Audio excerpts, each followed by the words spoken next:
Welcome back. Russian President Vladimir Putin is kicking up controversy yet again. While in Sochi to ensure security at the upcoming Winter Olympics, Putin announced that gay people won't be harassed at the Games.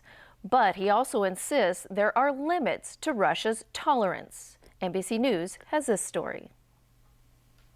Even as workers dig and add finishing touches to Sochi, Vladimir Putin moved to diffuse the controversy over a Russian law banning so-called gay propaganda, promoting homosexuality to minors. We aren't banning anything, he said, while meeting Olympic volunteers. We aren't rounding up anyone. We have no criminal punishment for such relations. Everyone should feel at ease, he added, but please leave the children in peace. And that may have made the controversy even worse. But these are Putin's games and Putin's rules in his city.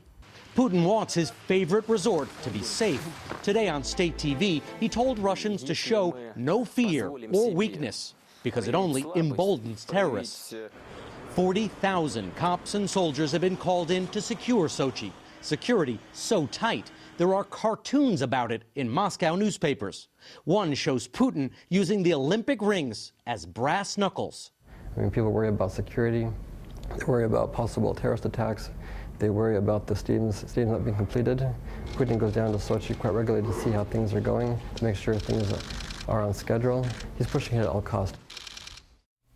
Just as the Catholic Church defended itself before a United Nations committee hearing on sex abuse cases at the hands of priests, a new document shows Pope Benedict XVI got rid of nearly 400 priests for molesting children. The document shows between 2011 and 2012, the pontiff at the time defrocked 384 priests who were under review as part of 800 sex abuse cases. The Vatican sent the remaining cases to be tried by a church tribunal or dealt with administratively. Before 2001, bishops routinely moved problem priests from parish to parish rather than subject them to trials or to the police. Locally again, the government wants to introduce a public-private partnership in a proposed scheme subsidizing colorectal cancer screening. Vicky Kung reports. Screening for one of the most common forms of cancer in Hong Kong. In the policy address, the chief executive outlined plans to subsidize colorectal cancer screening for high-risk patients.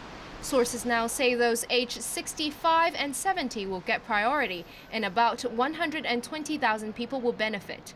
Department of Health, in conjunction with the hospital authority, is now in very active discussion regarding how to put up a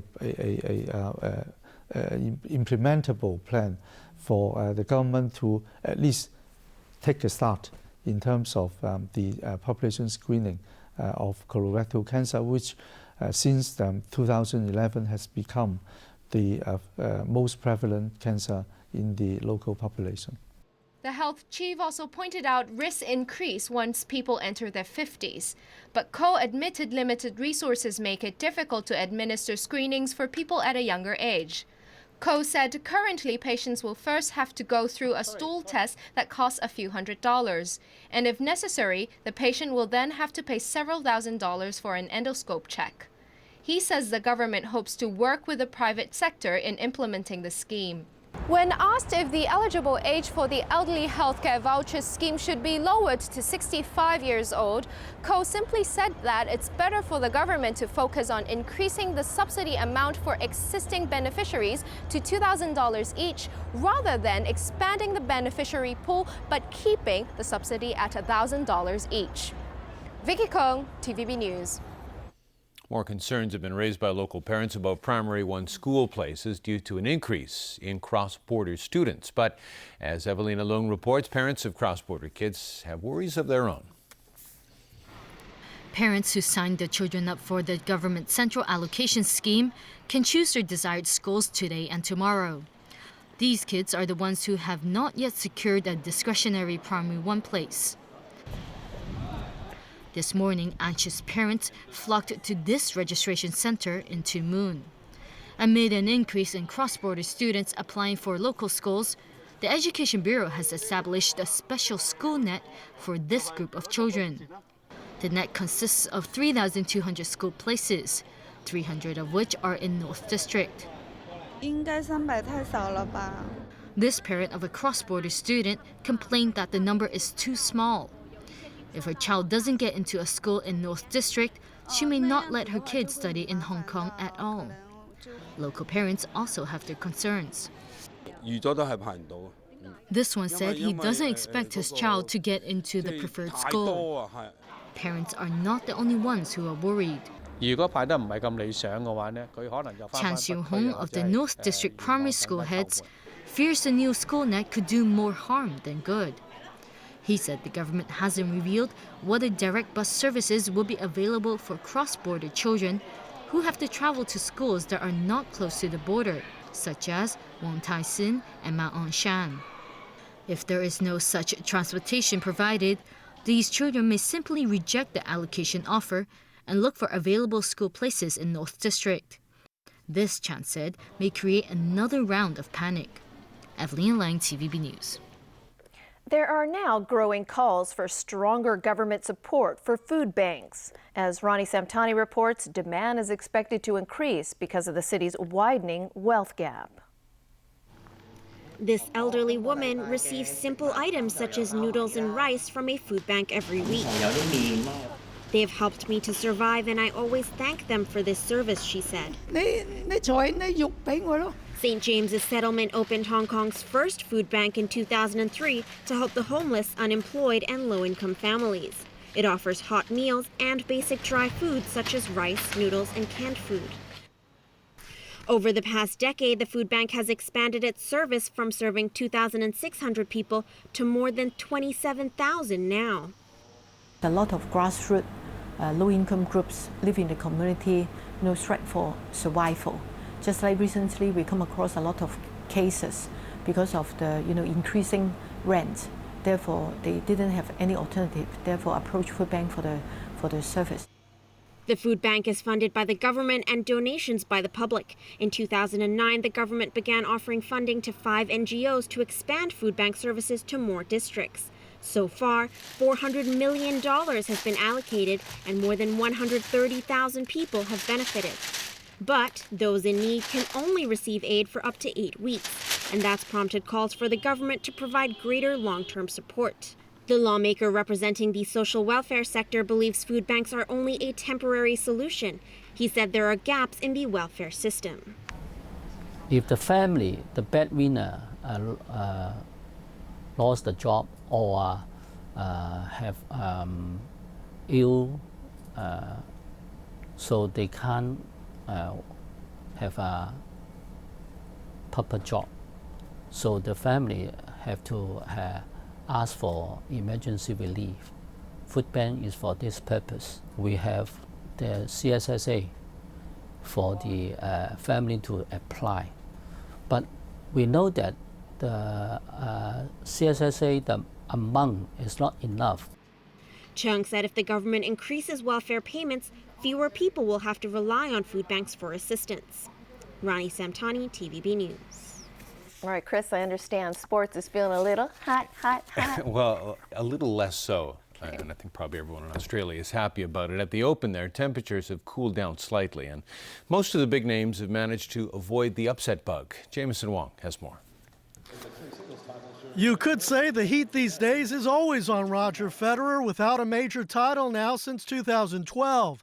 The 17-time Grand Slam champion safely into the 4th round after beating Russian Taimaraz Gabashvili in straight sets 2-2 and 3. Meanwhile, Maria Sharapova also hasn't lifted one of these coveted trophies in a couple of years.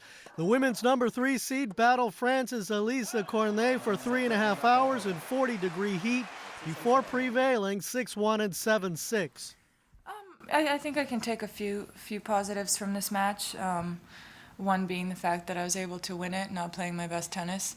There's definitely things I'm gonna have to improve and do better moving forward, because it only is gonna get tougher. But yeah, I am happy that I took my chances, and even though it was pretty close in that second set. And Australian Sam Stosur with another early exit down under. 12 times she hasn't made it past the 4th round at her home slam. Stosur fell to former French Open champ Ana Ivanovic in 3 sets. Jameson Wong, TVB News. Snooker now, and it was a masterful performance by Ronnie O'Sullivan at the Masters in London. O'Sullivan beat Ricky Walden 6-0 to advance to the semifinals. The Rocket needed less than an hour to complete the whitewash. At one point, he had a remarkable run of 556 points without reply, a new record.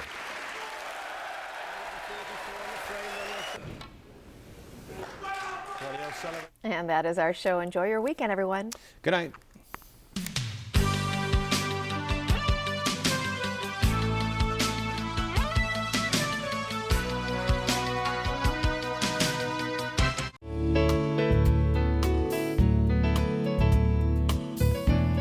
Everyone, it was fine and dry during the day today. At 5 p.m., the winter monsoon was affecting the South China coastal areas. Today's temperatures range from 13.5 to 19.7 degrees, and the current temperature is 17 degrees Celsius. The fire danger warning is red and the fire risk is extreme, and the cold weather warning is now in force. So Freddie, how's the weather tomorrow?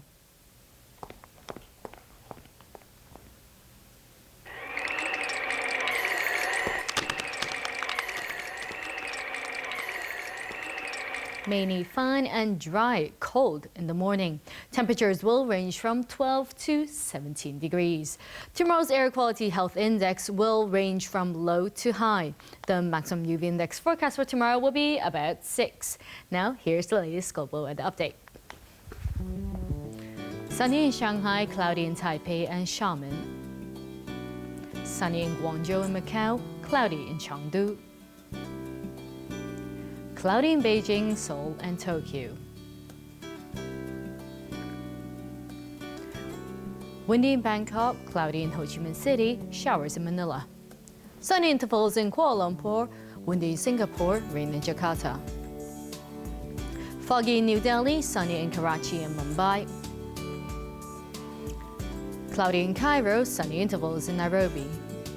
Sunny intervals in Brisbane, showers in Sydney, cloudy in Melbourne, sunny in Auckland. Cloudy in Toronto, showers in New York. Cloudy in Vancouver, sunny in San Francisco and Los Angeles. Sunny intervals in London, cloudy in Paris, Amsterdam, Frankfurt and Zurich. And that's the weather. Have a great evening.